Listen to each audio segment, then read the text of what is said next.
नमस्कार प्यारे बच्चों, आप सभी का स्वागत है पीडब्ल्यू के इस ऑनलाइन भव्य मंच पर। मैं हूं सत्यम और हम आपसे रूबरू हो रहे हैं हमारे मास्टर 30 के इस बैच के अंदर, जहां पर हम बिहार बोर्ड के व्याकरण वाले क्वेश्चन को हल करने वाले हैं। यानी कि आज के सेशन में हम व्याकरण के जो कुछ प्रश्न हैं उनको हल करने वाले हैं। तो चलिए बच्चों, शुरुआत करते हैं। पर उससे पहले व्याकरण में भी हम क्या पढ़ने वाले हैं ये समझ लेते हैं।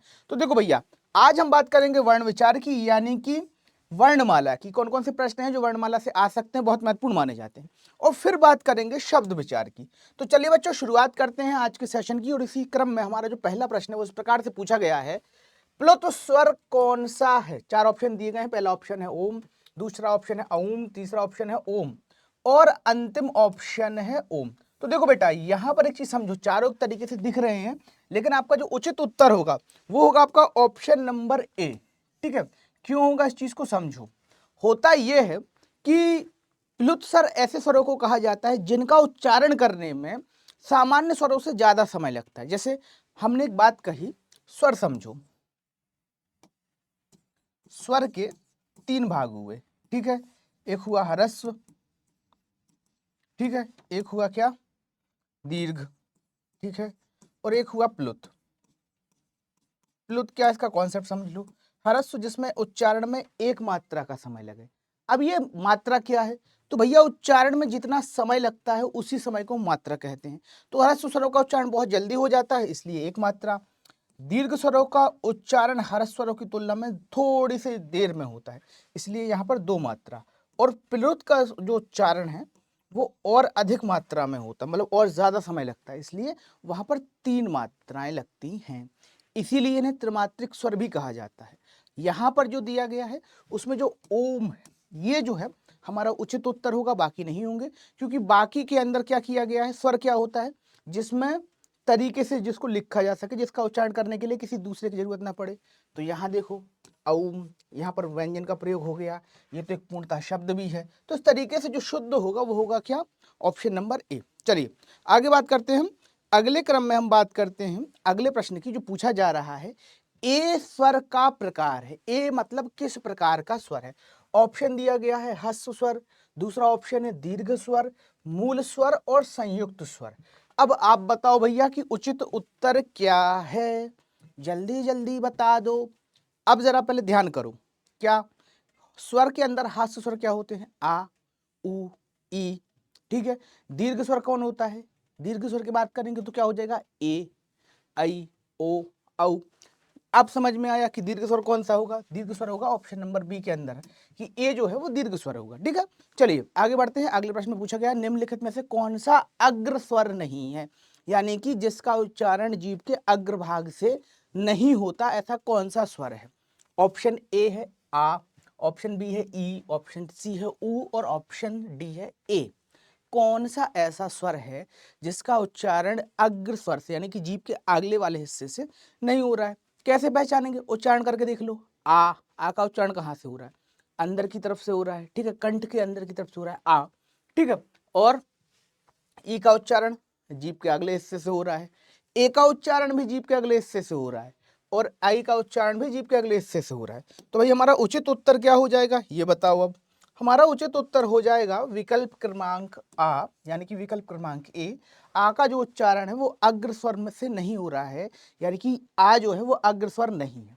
अगले प्रश्न में पूछा गया है, निम्नलिखित में से कौन सा स्वर नहीं है। तो ये तो हलवा क्वेश्चन है यार, देखो जरा। आ स्वर माना जाता है, इसलिए ये उचित उत्तर नहीं होगा। फिर ओ भी स्वर है, ये भी उचित उत्तर नहीं है। ए भी स्वर है, ये भी उचित उत्तर नहीं है। अब क्या बचा आपका, लो भैया, ऑप्शन नंबर डी जो है वो आपका आंसर हो जाता है, कि अंग जो है वो स्वर नहीं माना जाता है। चलिए, या ऊआ जो है वो स्वर नहीं माना जाता है, ये पंचम अक्षर कहलाते हैं। पंचम अक्षर कौन से कहलाते हैं ये भी समझ लो अब।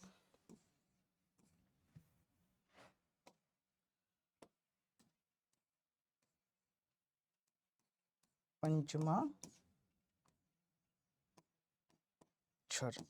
पंचमाक्षर मतलब क्या होगा आपका, पहले तो आ जाएगा अंगा, फिर आपका आएगा ऊहा, फिर आपका क्या आ जाएगा ना, फिर माँ, और फिर मा, टाठा डाढ़ा ना, टाटा ढाढा माँ, ऊहा। ठीक है, ये आ जाएंगे आपके पंचमाक्षर। ठीक, और एक और आता है बेटा णा। ठीक है, णा जो है वो आपका पंचमा अक्षर है, ठीक है। तो इस तरीके से ये जो 5 अक्षर आते हैं, यानी कि स्पर्शी वर्ग के जो अंत में अक्षर आते हैं, जो का वर्ग है, ता वर्ग है, टा वर्ग है, इनके जो अंत में 5 अक्षर आते हैं, उन सभी अक्षरों को हम क्या कहते हैं? पंचमाक्षर कहते हैं। चलिए आगे बढ़ते हैं। अगला प्रश्न पूछा गया है, अयोगवाह कहा जाता है। अयोगवाह क्या कहा जाता है? तो भैया जरा बता दो। पहला ऑप्शन जो है अयोगवाह को लेकर वो कहा गया है कि महाप्राण को ही अयोगवाह कहते हैं, अनुस्वार और विसर्ग को अयोगवाह कहते हैं, और संयुक्त व्यंजन को अयोगवाह कहते हैं, अल्प प्राण को भी अयोगवाह कहते हैं। इनमें से उचित उत्तर कौन सा है? पहले तो ये बताओ। तो देखो बेटा, महाप्राण को अयोगवाह नहीं कहते हम, अनुस्वार और विसर्ग को अयोगवाह कहते हैं। किसको कहते हैं? अनुस्वार और विसर्ग को हम अयोगवाह की श्रेणी में रखते हैं। अगले प्रश्न में हमसे पूछा जा रहा है कि वे ध्वनियां जो स्वर की सहायता से बिना उच्चारित नहीं हो सकती, मतलब जो ध्वनियां बिना स्वर के उच्चारित नहीं हो सकती, क्या कहलाती हैं? ऑप्शन ए है स्वर, ऑप्शन बी है शब्द, ऑप्शन सी है व्यंजन, ऑप्शन डी है संयुक्ताक्षर। तो भैया स्वर क्या होते हैं? जो स्वतंत्र रूप से उच्चारित होते हैं, जिन पर किसी का भी आश्रय नहीं होता है, या जो किसी पर भी आश्रित नहीं होते हैं, वो स्वर कहलाते हैं। तो ऑप्शन नंबर ए तो अपना उचित उत्तर है नहीं। शब्द क्या होता है? शब्द होता है वर्णों का योग, ठीक है, वर्णों से शब्द बनता है, ठीक है, तो शब्द भी हमारा उचित उत्तर नहीं होगा। फिर क्या बचता है? व्यंजन।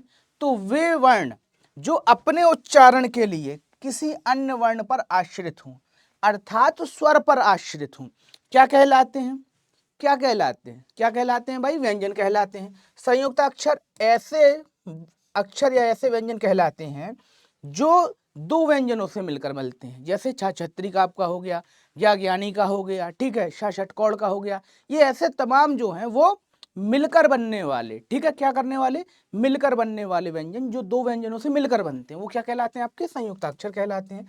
तो आपका उचित उत्तर क्या हो जाएगा? ऑप्शन नंबर सी, व्यंजन। चलिए आगे बढ़ते हैं। अगले प्रश्न पूछा गया है, निम्नलिखित ध्वनियों की निर्दिष्ट विशेषताओं में से कौन सी अशुद्ध है?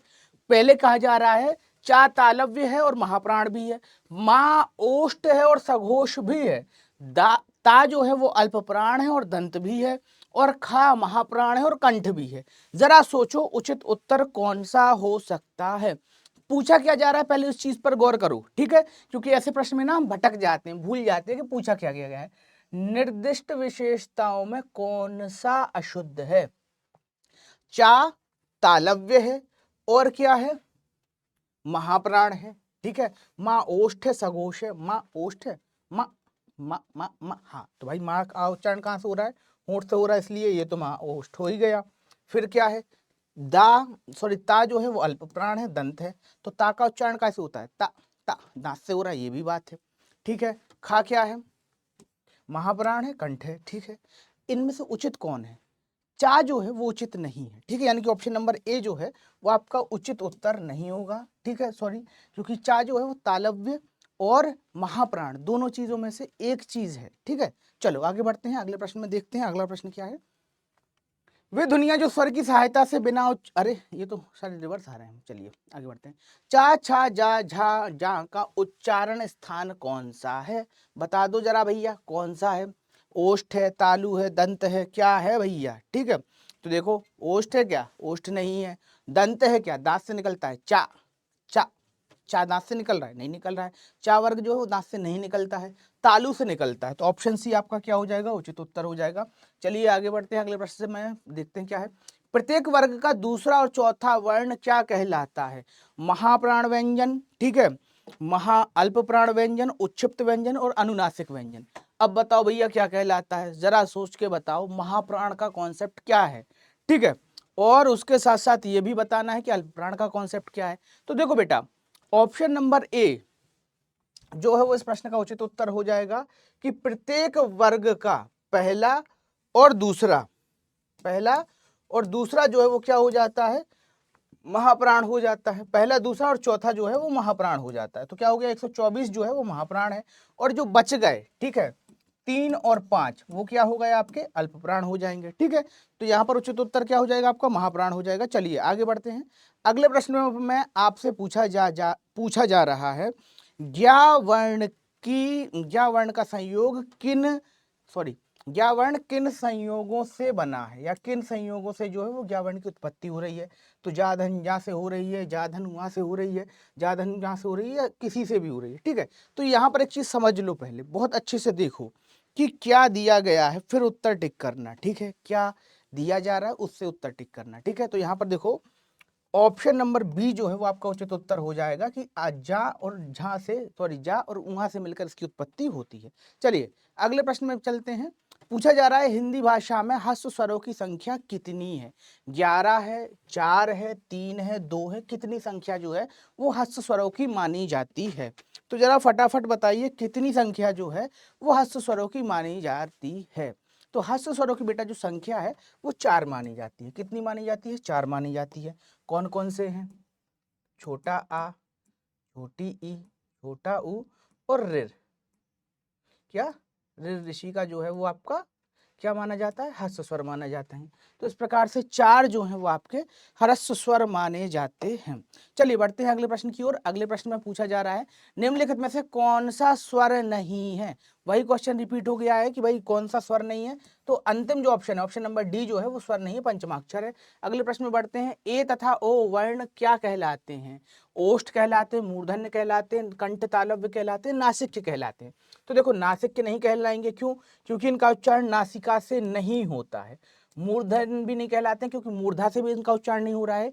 ए तथा ओ कहने में, क्या ए तथा ओ कहने में हमारा जो उच्चारण है, क्या है हमारा जो उच्चारण है वो कहाँ से हो रहा है? ए ओ, कंठ से हो रहा है। एक तो कंठ से भी हो रहा है और तालु से भी निकल रहा है, ए ओ। तो हमारा जो उचित उत्तर हो जाएगा वो क्या हो जाएगा? Option number C. ठीक है, चलिए ऑप्शन नंबर सी जो है वो आपका उचित उत्तर हो जाएगा। चलिए आगे बढ़ते हैं। अगले प्रश्न पूछा गया है हिंदी भाषा में स्पर्श व्यंजन कितने होते हैं। तो इस स्पर्श व्यंजन जो है हिंदी भाषा के अंदर 25 होते हैं। कितने होते हैं? 25 होते हैं। कैसे होते हैं? का वर्ग के 5, ठीक है, फिर चा वर्ग के 5, फिर काच, फिर टा वर्ग के 5, फिर ठीक है का चा टा ता, ठीक है, और पा वर्ग के 5। ठीक है, तो इन सभी वर्गों के कितने व्यंजन? 5 5 5 5 पचम 25। ठीक है, कुल मिला के कितनी आ जाएंगे? आपके 25 आ जाएंगे। ठीक है, तो इस तरीके से आपके क्या हो जाएंगे? 25 जो है वो व्यंजन हो जाएंगे। चलिए आगे बढ़ते हैं। अगले प्रश्न में पूछा गया है कि निम्न में से कौन सा उक्षिप्त व्यंजन है। निम्न में से कौन सा उक्षिप्त व्यंजन माना जाता है। चलिए उक्षिप्त व्यंजन के लिए पूछा जा रहा है। तो देखो क्या है उक्षिप्त व्यंजनों के अंदर? शा सा हा, शा सा हा। ऊष्म व्यंजन किसे कहा जाता है? जरा ध्यान करो यार। अलावा किस व्यंजन के अंदर आते हैं ये भी सोच लो। ठीक है, अंतस्थ व्यंजन क्या होता है? ठीक है, फिर छ त्र ज्ञ, ये तो संयुक्त व्यंजन कहे जाते हैं, ये ऊष्म व्यंजन है। ठीक है, शा सॉरी संघर्षी है, ऊष्म कहलाते हैं ये। ठीक है, और यार अलावा कहलाते हैं अंतस्थ व्यंजन। अब एक ही ऑप्शन बच जाता है। एक ऑप्शन क्या बच गया आपका कि ऑप्शन नंबर डी ढा और ढा जो है वो द्विगुण उक्षिप्त या तारणजात व्यंजन कहलाते हैं। क्या कहलाते हैं? द्विगुण भी कहलाते हैं, उक्षिप्त भी कहलाएंगे और तारणजात भी कहलाएंगे। चलिए आगे बढ़ते हैं। अब बात करते हैं शब्द की। तो ब्राह्मण शब्द के शुद्ध रूप का चयन कीजिए। क्या होगा शुद्ध रूप? ऑप्शन नंबर ए कहता है ब्राह्मण, ऑप्शन नंबर बी कह रहा है ब्राह्मण, ऑप्शन नंबर सी है ब्राह्मण और ऑप्शन नंबर डी है ब्राह्मण। तो हाण लिखा है यहाँ, ब्राह्मण। ठीक है, उचित उत्तर जो आपका होगा वो होगा ऑप्शन नंबर ए ब्राह्मण। ठीक है, चलिए आगे बढ़ते हैं। अगले प्रश्न में पूछा गया है निम्न में से इनमें से शुद्ध वर्तनी वाला शब्द कौन सा है। ऑप्शन नंबर ए है घनिष्ठ, ऑप्शन नंबर बी है घनिष्ठ, ऑप्शन नंबर सी है घनिष्ठ और ऑप्शन नंबर डी है घनिष्ठ। ठीक है, तो देखो ये है घनिष्ठ, जो तो उचित उत्तर हो गई नहीं कभी। घनिष्ठ भी हमने कभी पढ़ा नहीं। घनिष्ठ नहीं होता है, घनिष्ठ होता है। क्या होता है? घनिष्ठ, ठा होता है। तो यहाँ पर ऑप्शन नंबर सी जो है आपका उचित उत्तर हो जाएगा। अगले प्रश्न में पूछा गया निम्नलिखित में से कौन सा शब्द वर्तनी की दृष्टि से शुद्ध है। प्रतिनिधि, प्रतिनिधि, प्रतिनिधि, प्रतिनिधि, कौन सा शुद्ध है भैया ये बताओ जरा। ये थोड़ा सा चैलेंजिंग लगेगा क्योंकि यहाँ पर जो है ना हम खेल गए हैं किसके साथ? वर्तनी के साथ, कि भाई मात्रा कौन सी हमारी कहाँ होनी चाहिए। तो देखो ऑप्शन नंबर डी जो है वो इस प्रश्न का उचित उत्तर होगा। प्राता में छुट्टी की, ना में छुट्टी की मात्रा, ठीक है, और फिर दही में भी छुट्टी की मात्रा, तो प्रतिनिधि। चलिए आगे बढ़ते हैं। अगला प्रश्न पूछा गया है निम्न में से किसकी वर्तनी शुद्ध है। प्रार्थ्य पूजनी चरण अनुग्रहित। जरा बताइए, प्रार्थ्य की जो वर्तनी है वो शुद्ध है, अनुग्रहित की वर्तनी है जो वो शुद्ध है, या फिर पूजनीय की वर्तनी जो है वो शुद्ध है? तो फटाफट बता दीजिए किसकी वर्तनी जो है वो शुद्ध है। अब देखो यहां पर जो उचित उत्तर है वो आपका ऑप्शन नंबर डी होगा कि अनुग्रहित की वर्तनी जो है वो शुद्ध मानी जा रही है। चलिए आगे बढ़ते हैं। तत्सम और तद्भव का कौन सा युग्म सही नहीं है?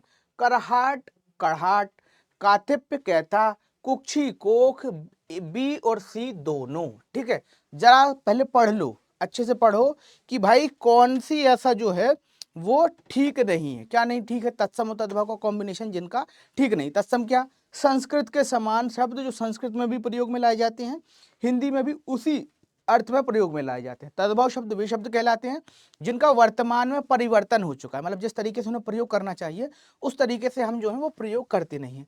तो भैया जो हमारा उचित उत्तर होगा यहाँ पर वो होगा कथ्य और कैथा। ठीक है, तो कैथा जो है वो तद्भव नहीं है। ठीक है, तो कैथा जो है वो तद्भव नहीं कहलाता, वो देशज शब्द कहलाता है। ठीक है, जबकि हमसे क्या पूछा गया है? तत्सम पूछा गया है। क्या पूछा जा रहा है? तत्सम। और कैथा जो है वो तत्सम नहीं है, कैथा जो है वो देशज शब्द है। चलिए आगे बढ़ते हैं। अगले प्रश्न में पूछा गया है निम्नलिखित में से कौन सा तत्सम शब्द नहीं है? कौन सा नहीं है? उर्वर, कोणकं, उलझन और कोण। तत्सम का अर्थ क्या होता है? पहले तो ये जान लो, पहले भी बताया था क्या होता है। संस्कृत के अर्थ समान। ठीक है,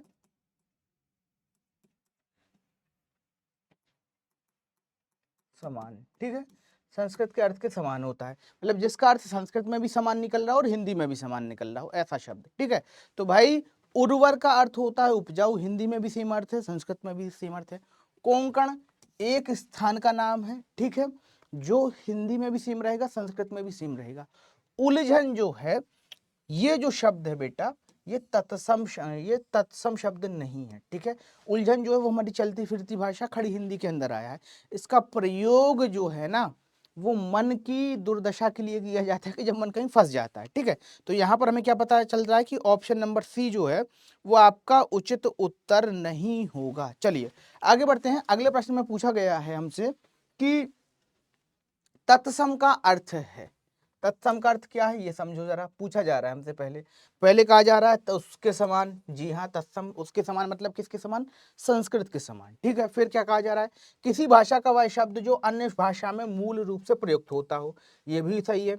वे संस्कृत शब्द जो हिंदी भाषा में बिना किसी परिवर्तन के प्रयुक्त होते हैं, ये भी बात सही है। और उपरोक्त सभी, तो बेटा यहाँ पर सभी प्रश्न, सभी जो विकल्प हैं आपके उचित हैं, तो उपरोक्त सही जो है वो आपका उचित उत्तर हो जाएगा यहाँ पर।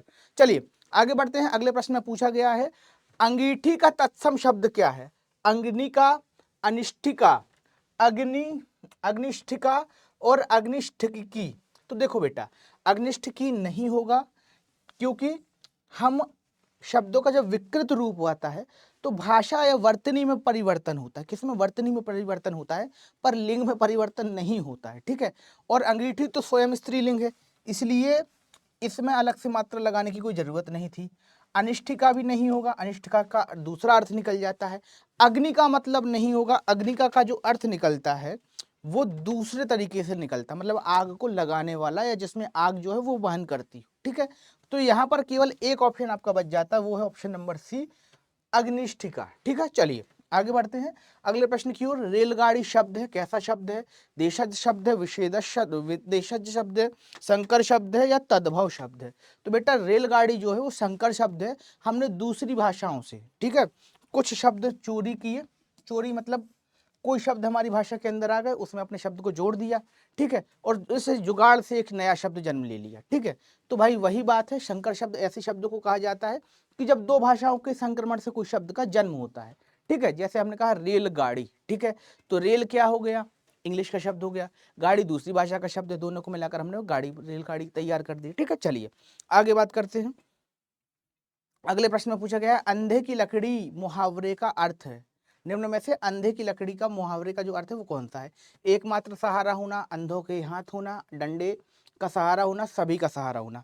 तो जो आपका उचित उत्तर होगा बेटा वो होगा ऑप्शन नंबर ए, एकमात्र सहारा होना। चलिए आगे बात करते हैं। सन्यासी का विलोम शब्द है, सन्यासी का विलोम पूछा गया है, तो सन्यासी का विलोम क्या होगा, ग्रस्त हो जाएगा, क्योंकि सन्यास मतलब जो संसार को त्याग देता है, ग्रस्त जो मतलब गृहस्थी बसा लेता है, मतलब ग्रह में निवास करता है। और ग्रह कहाँ होता है, संसार में होता है, माया में होता है, समाज में होता है। इसी चीजों का जो प्रवृत्ति और निवृत्ति के जो दो अर्थ लिए गए हैं वो सन्यास और गृहस्थ से ही लिए गए हैं। ठीक है, तो ये एक बात हो गई। चलिए आगे बात करते हैं अगले प्रश्न की। अगले प्रश्न में हमसे पूछा गया है कि क्या पूछा गया है, चलो देख लेते हैं। खाली स्थान के लिए उपयुक्त विकल्प का चयन कीजिए। जो कम बोलते हैं उसे कहते हैं, क्या कहते हैं भैया, मितभाषी कहते हैं, आभाषी कहते हैं, दूरभाषी कहते हैं और सहभाषी कहते हैं।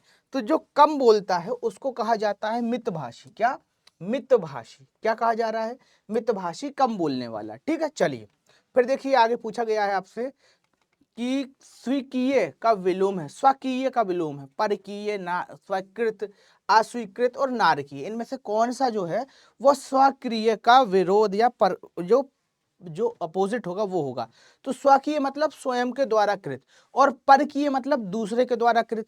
तो यहां पर क्या हो जाएगा, ऑप्शन नंबर ए जो है वो आपका उचित उत्तर हो जाएगा। चलिए आगे बढ़ते हैं। अगले प्रश्न में पूछा जा रहा है गोधूम का अर्थ होता है। तो गोधूम का जो अर्थ है बेटा वो गेहूं से लिया जाता है। ठीक है, किससे, गेहूं से। ऑप्शन नंबर सी जो है वो आपका उचित उत्तर हो जाएगा। अगले प्रश्न में बढ़ते हैं। ऐसे शब्द जो यौगिक होते हैं पर अर्थ के विचार से अपने सामान्य अर्थ को छोड़कर किसी परंपरा से विशेष अर्थ के परिचायक होते हैं, कहलाते हैं। रूढ़ शब्द, यौगिक शब्द, योग रूढ़ शब्द, इनमें से कोई नहीं। तो रूढ़ शब्द क्या होते हैं बेटा, ये समझ लो सबसे पहले। रूढ़ शब्द क्या है, जिनको तोड़ा ना जा सके। जैसे मैंने कहा पाधननी, पानी, इसका कोई अर्थ नहीं निकलता। पाधननी कोई अर्थ नहीं है। ठीक है, तो वे शब्द जिनका कोई स्वतंत्र अर्थ नहीं निकलता है या जिनको तोड़ने पर कोई अर्थ नहीं निकलता वो कहलाते हैं रूढ़ शब्द। तो ये रूढ़ शब्द तो आपका ऑप्शन नंबर ए गलत हो गया।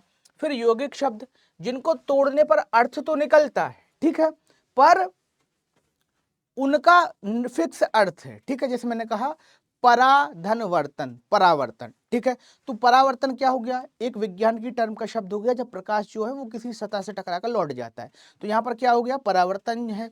और यहाँ पर हमने क्या देखा शब्द के माध्यम से कि जो यौगिक शब्द जो कहा जा रहा है वही उसका अर्थ निकल रहा है। अब आता है ऑप्शन नंबर सी, योग रूढ़ शब्द।